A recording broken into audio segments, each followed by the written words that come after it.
Shalom, saudara yang terkasih dalam Tuhan Yesus Kristus. Selamat pagi dan selamat datang dalam Renungan Harian Kristen Morning Hope. Kiranya saudara dalam keadaan yang sehat, dipenuhi oleh sukacita dan damai sejahtera. Hari ini kita akan merenungkan kebaikan Tuhan di dalam hidup kita melalui firman Tuhan. Dan kiranya firman Tuhan senantiasa menjadi kekuatan kita dalam memulai dan melakukan segala kegiatan kita di sepanjang hari ini. Namun sebelum kita merenungkan kebenaran firman Tuhan, mari kita berdoa. Bapa kami yang di surga, Bapa yang kami muliakan dan kami sembah dalam nama Yesus Kristus. Kami mengucap syukur untuk hari yang baru ini. Kami juga bersyukur untuk pemeliharaan, kekuatan, kesehatan, serta anugerah yang telah Engkau berikan. Bapa kami yang di surga, kami menyerahkan ke dalam tangan-Mu segala apa yang kami lakukan di hari yang baru ini. Kiranya Tuhan memberkati dan menyertai segala kegiatan yang kami lakukan sepanjang hari ini. Bapa kami yang di surga, sebelum kami beraktivitas, kami mau merenungkan firman-Mu. Kiranya Tuhan yang memimpin agar kami semakin mengerti firman-Mu dan juga dapat melakukannya dalam kehidupan kami hari ini. Terima kasih ya Tuhan, kami menyerahkan semuanya ke dalam tangan pengasihan-Mu. Dalam nama Tuhan Yesus Kristus kami berdoa. Amin.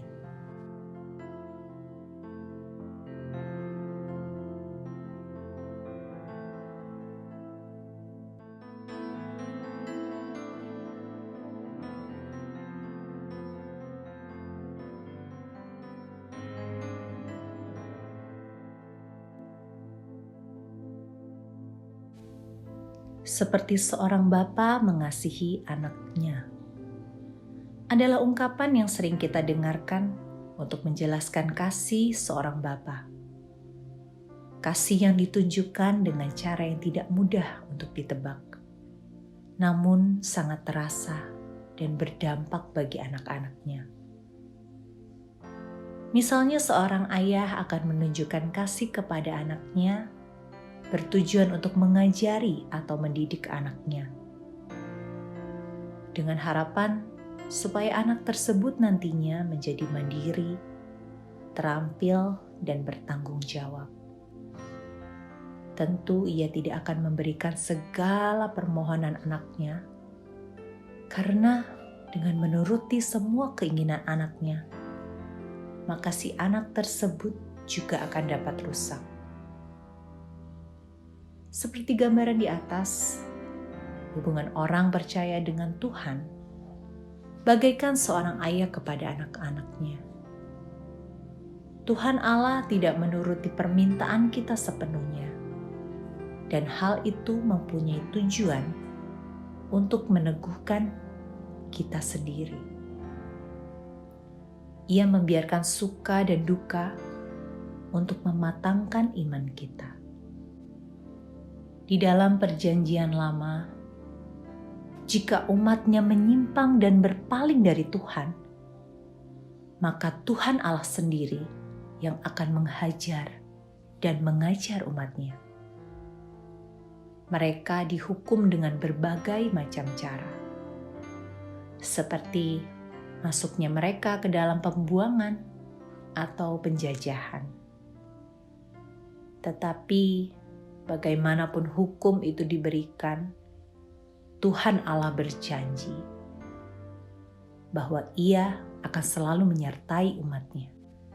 Sejenak Ia akan menghukum kita agar kita mengetahui kesalahan kita dan bertobat. Sekalipun Tuhan Yesus mendapat perlakuan yang tidak mengenakan dari umatnya sendiri. Orang Farisi dan ahli-ahli Taurat selalu membenci dan merencanakan yang jahat terhadap Yesus. Tetapi di kayu salib, Tuhan Yesus masih mendoakan supaya Allah Bapa mengampuni dosa manusia itu, karena mereka tidak tahu apa yang mereka perbuat. Yesus menentang pemahaman dan kebiasaan yang tidak benar, tetapi Ia sama sekali tidak pernah membenci.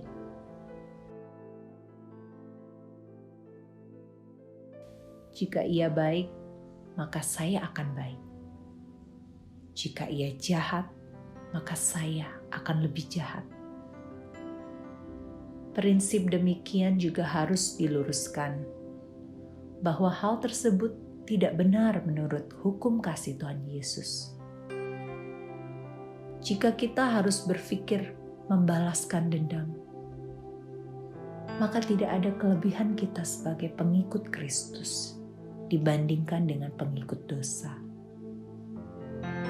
Seandainya semua hukum akan kesalahan seperti hukum Taurat diterapkan, maka manusia akan punah karena dosa. Karena mereka tidak bisa melakukan firman Tuhan secara utuh. Jadi, biarlah iman kita bertumbuh di dalam pemahaman kasih yang benar, sehingga kita mampu melihat kasih Tuhan yang besar membawa kita kepada hidup yang benar. Amin. Bapa di surga, Tuhan kami Yesus Kristus, terima kasih untuk berkat dan kebaikan Tuhan dalam kehidupan kami. Hari ini kami telah belajar bagaimana Tuhan mengasihi kami dengan cara yang sempurna.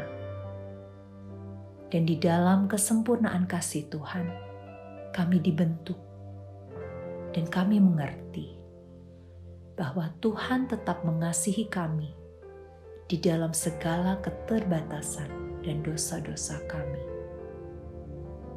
Ajar kami Tuhan untuk mengerti bahasa kasih Tuhan di dalam hidup kami, sehingga kami dapat merespon setiap apapun yang terjadi dalam hidup kami sesuai dan seturut dengan kehendak Tuhan.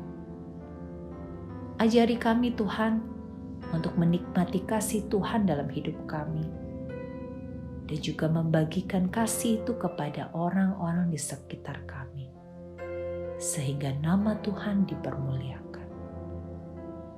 Terima kasih Bapa, ini doa kami. Memberkati hari ini agar menjadi hari yang penuh sukacita, damai sejahtera, dan kasih yang dari Tuhan memenuhi hati kami. Terima kasih Bapa, kami telah berdoa dan mengucap syukur di dalam nama Tuhan Yesus Kristus. Amin.